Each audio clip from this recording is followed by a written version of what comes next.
What do under-resourced schools look like? What does that mean? Children are under there and the teacher is under that tree.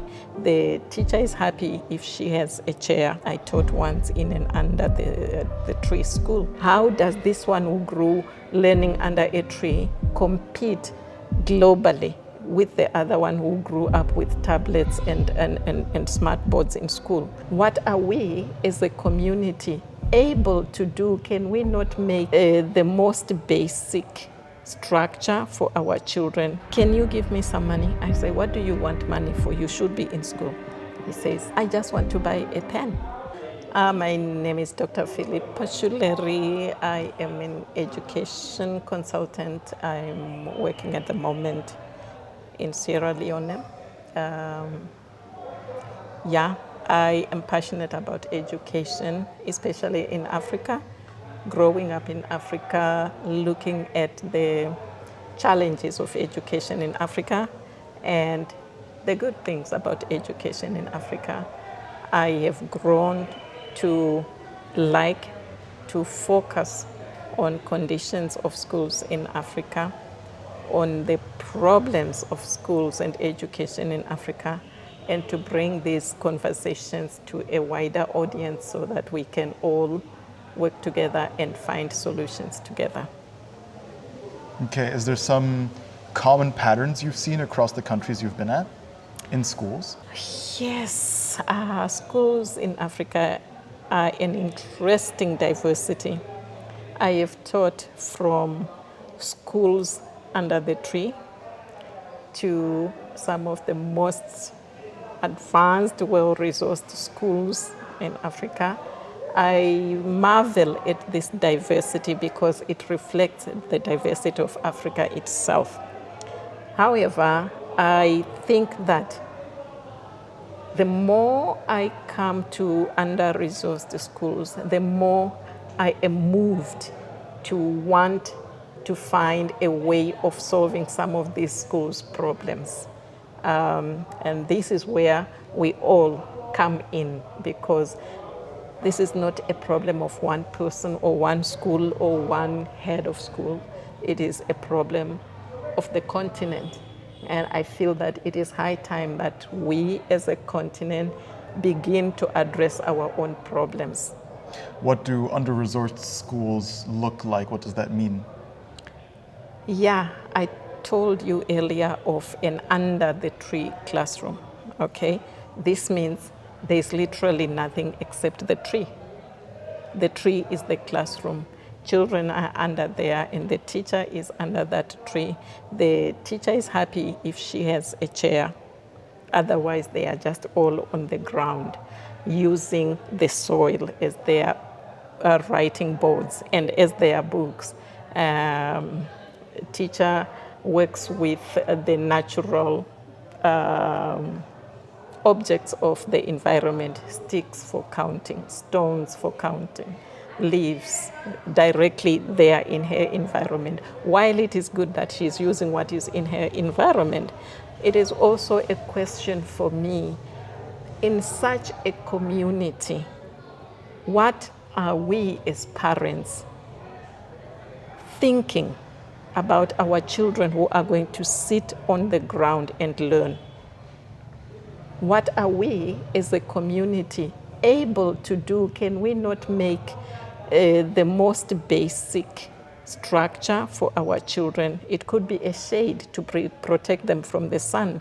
It could be a pole and dagger structure so that they can have a room in which they can learn. But how common are these under the tree classrooms?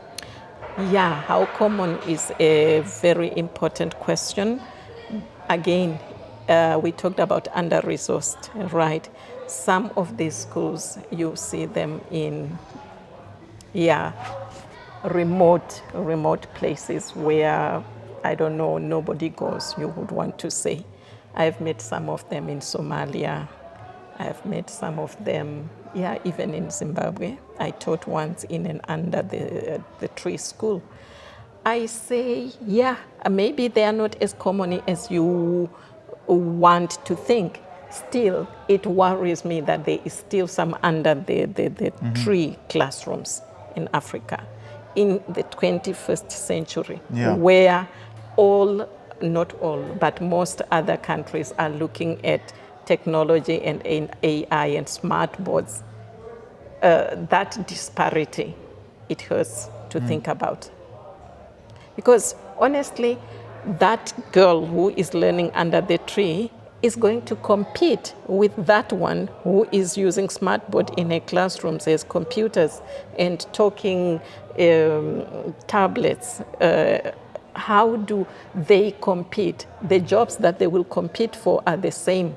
How does this one who grew learning under a tree compete globally with the other one who grew up with tablets and smart boards in school? There, I say Africa must pull up its socks. What are the efforts you're going through right now to help Africa or support Africa in pulling up their, what'd you say, shorts? Socks. Socks. Okay, at the moment, yeah, we are working in this huge national program where we are supporting schools with teaching and learning materials. This is another aspect of under-resourced schools, that they don't even have the book to learn from. The children don't even have a book to read. They don't even have a book to write in. They don't even have a pen to use. Oh, the other day I was going down the street. A little boy ran up to me, "Ma'am, can you give me some money?" I say, "What do you want money for? You should be in school." He says, "I just want to buy a pen." I say, "A pen? You want to buy a pen so that you use it in school?" Yes. I bought him a whole pack, not just one pack. I bought him a whole pack.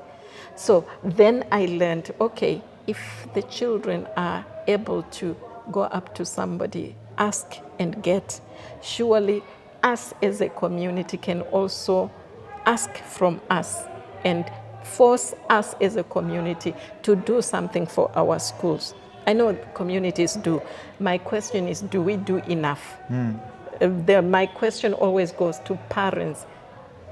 I wouldn't want my child to be in a school where they cannot learn because the resources are not there.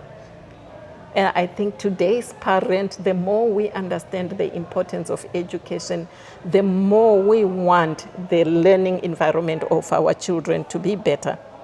But the problem that we have is that we are still waiting for somebody to come and change the condition of our school or of our children for us. There is where I say, stand up, pull your socks, let's do something. It can be small, but it touches other things and it starts a reaction that will bring more to you. It is better to say, give me $2. I already have $10 so that I can have $12 to buy this thing, than to say, I have nothing and I have no way of getting anything. Just give me all the money that I need.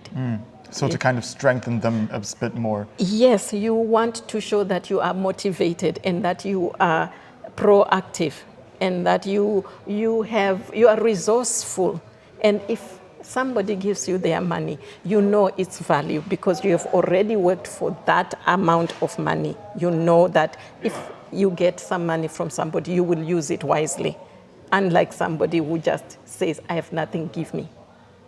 This is an attitude that I think we all have to work at and take away from our mentality, this idea of give me. And if you don't give me, I don't do anything. You know, if you say, I will work for you and you give me so much, so I send my baby to school, people will be so much happy to give you the work so that you do it. But if you say, give me money for my baby's fees, and you don't offer anything in return, what you can offer, what is the other person's obligation to give? Would you name that under the category of under-resourced classrooms? Is this a result of under-resourced classrooms? It is. If, okay, I give you an example again. If a school does not have pencils for their children. And we cannot bring ourselves together as parents to say, how do we get pencils for our children? Okay? Because the parents didn't have the education for that either. Oh, right, this is true. But we have the knowledge that if we do something, something will happen. If we just sit there and do nothing, nothing will happen. This knowledge is there. Yeah. It doesn't have to be taught anybody. Yeah. So if we have a problem at the school because the resources are not there, as a community of parents, if we come together, surely we will be able to find an answer. That other lady wants bricks to be made for her house. Why don't we go make those bricks for her as parents? And when she pays us, we buy the pencils for our children.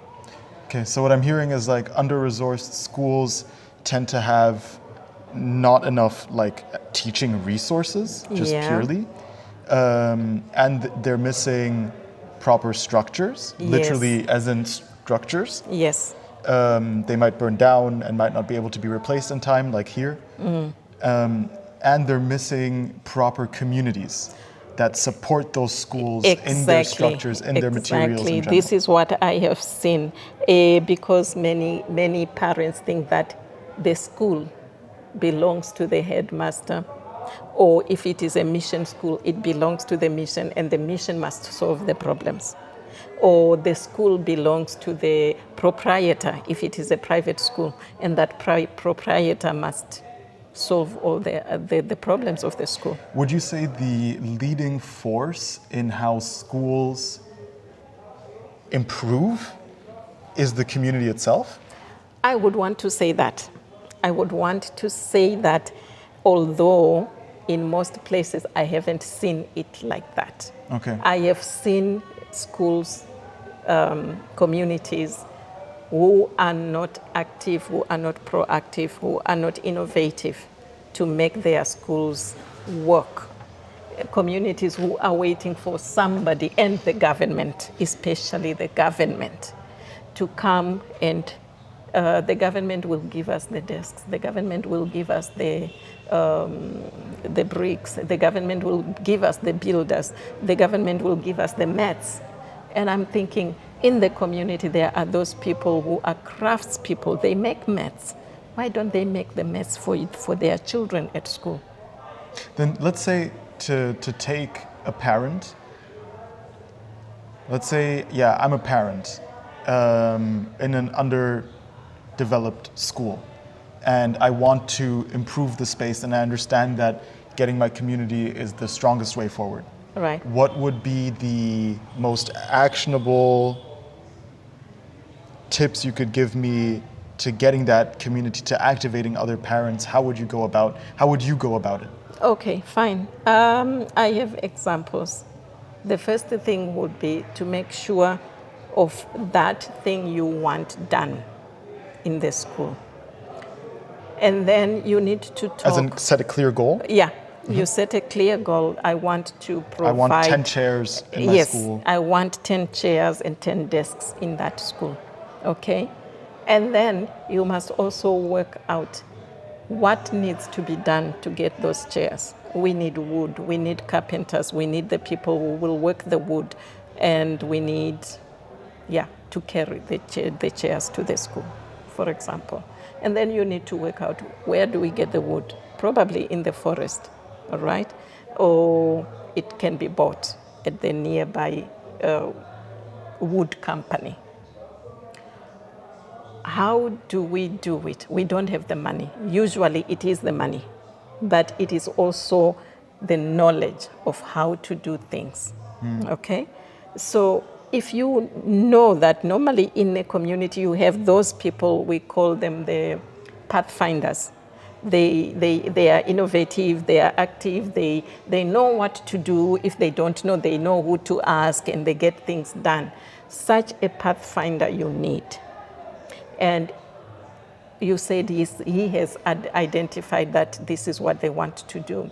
The first thing is to talk with the headmaster, or mistress, or teacher of the school, or the authorities of the school. I was thinking that I have seen our school is lacking chairs, but I know we can get wood at this place and it costs so much. I know that if I talk to 1, 2, 3, 4 people, and you have already identified them, we can come together and start this community contributing to the amount of money needed to buy the wood. I also already know that Mr. Abubakar is a very good carpenter, and he can work with that wood at a very reduced price. I have already talked with him. Is it something we can do? With that, the school authorities cannot refuse you. They will be so happy. They will say, where have you come from? Maybe they have even asked, but people have not come forward. And maybe they haven't asked because they are afraid, or it will fail anyway, nobody will take it up. And now if you come with that idea, they will grab at it and say, let's go. I hear you. Yeah. So it's to, let me just recount those steps. I'm basically that parent. The first thing I would do is find a pathfinder, as you call them. With them, I could coordinate a bunch of the materials needed. So it would be first think about everything that has to be done for that, with the pathfinder probably together. Yeah. So with the pathfinder, I find out all the resources that need to be coordinated. He finds the paths. And then I present that plan as a parent to the headmaster of the school. Yeah. And because most problems, I basically reduce all the barriers. Yeah. Reduce Right. the barriers, yes. Give them all the solutions. Exactly. And because if you are a pathfinder and you have the passion for it, you find solutions and you make it easy for everybody else to have your idea implemented. And so when that community comes together, maybe you just need 5 parents out of the community. Maybe you don't need all of them. And if these are dedicated parents who care about children, it will be done. Yeah. It may not even take a month, Yeah. and the chairs are there. And then once the chairs are there, you know that you can change something. It motivates you to do the next thing. The next thing is our children don't have books and pens and whatever.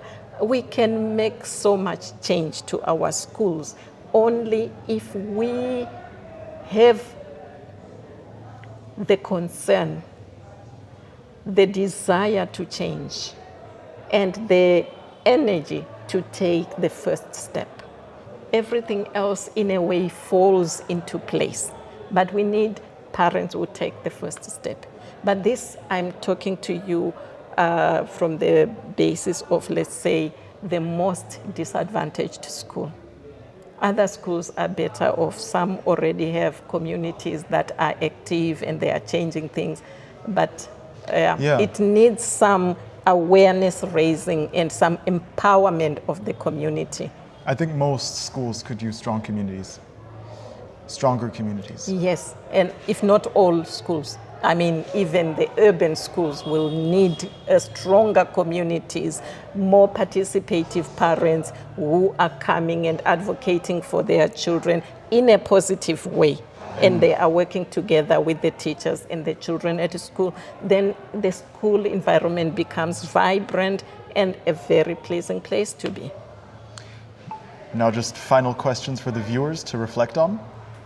Yeah, what have we done in the last 2 months for our schools? The schools of our children where they are learning, or the schools where we are teaching. I just want to challenge us in that. Is there something you can do? Is there something that is glaringly lacking? Something that you can take up and run with and make sure it can change in the next 3-4 months? Write it in the comments. Let's get a discussion started. Yes. Let's get together.